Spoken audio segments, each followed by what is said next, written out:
आमच्या दारापर्यंत येऊन दगडफेकीला ज्या पद्धतीने केलं, त्या आंदोलनामध्ये काँग्रेस पक्षाचे कार्यकर्ते जखमी झाले, गाड्या फुटल्या, त्यानंतर आम्हाला आंदोलन करावं लागलं गुन्हा दाखल करण्यासाठी. आमचं स्टेटमेंट ते केलं आणि आमच्या स्टेटमेंटमध्ये जी नावं आम्ही घेतली, आम्ही गेल्यानंतर त्यातलं एक नाव वगळून त्यांनी त्याच्यामध्ये टाकलं, 2 नावं वगळली. आम्ही स्टेटमेंटमध्ये सांगितलं होतं की चिथावणीखोर भाषण करणारे धीरज घाटे आणि पुण्याचे महापौर नागपूरताई, त्याचबरोबर दुष्यंत मोहोळ, हे तिघांनी चिथावणीखोर भाषण करून गाडीवर उभं राहून भारतीय जनता पक्षाच्या कार्यकर्त्यांना दगडफेक करायला लावली. असं असताना सुद्धा पोलिसांनी ती नावं घेतली नाही. उलट आम्हाला दमबाजी करत होते की आमच्या 3 महिला कॉन्स्टेबल तुमच्यामुळे जखमी झाले. त्याचबरोबर रात्री असं कळालं की माझ्यावर आणि युथ काँग्रेसच्या अजून 4 लोकांवर त्यांनी शिवाजीनगर पोलीस स्टेशनला गुन्हा दाखल केलाय.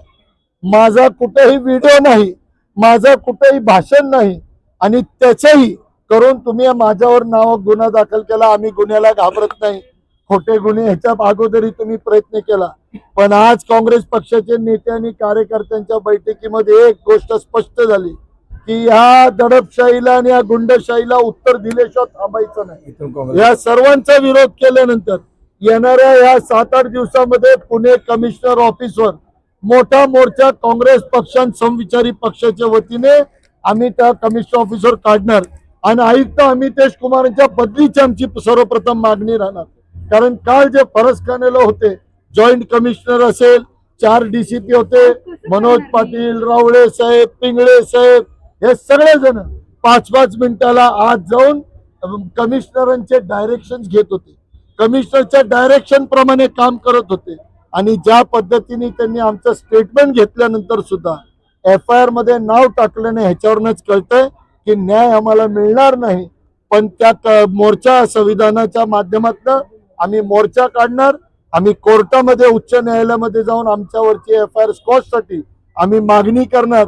आणि जे त्या व्हिडिओज मध्ये आपल्या पत्रकारांचे न्यूज बाईट असतील, व्हिडिओज असतील, काही फेसबुक लाईव्ह होते, त्यामध्ये जे होते त्या सर्वांवर गुन्हा दाखल करण्यासाठी उच्च न्यायालयाचे दार आम्ही ठोकवणार आहोत.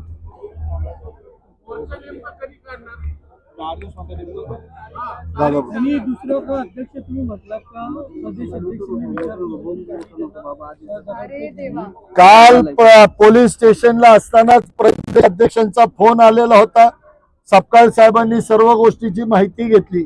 जे जखमी होते त्यांचे नाव नंबर घेतले, त्यांना त्यांनी स्वतः फोन करून विचारलंय.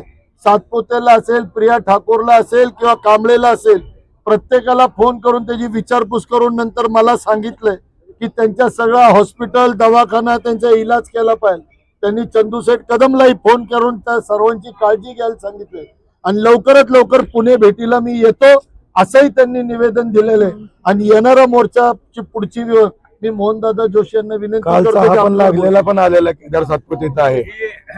आज काँग्रेस कार्यकर्त्यांच्या आणि नेत्यांच्या बैठकीमध्ये एकमताने या पद्धतीने भारतीय जनता पार्टीने पुणे शहराच्या राजकारणामध्ये 50-60 वर्षामध्ये अशा पद्धतीचं आंदोलन हे कुठल्याही राजकीय पक्षांनी केलेलं नव्हतं.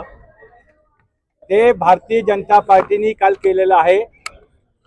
आणि या घटनेच्या निषेधामध्ये भारतीय जनता पार्टीला प्रोत्साहन देण्याचं काम, त्यांना मदत करण्याचं काम, काँग्रेस भवनच्या मुख्य प्रवेशद्वारापर्यंत त्यांना येण्याचं काम हे पुण्याच्या पोलीस दलांनी केलेलं आहे.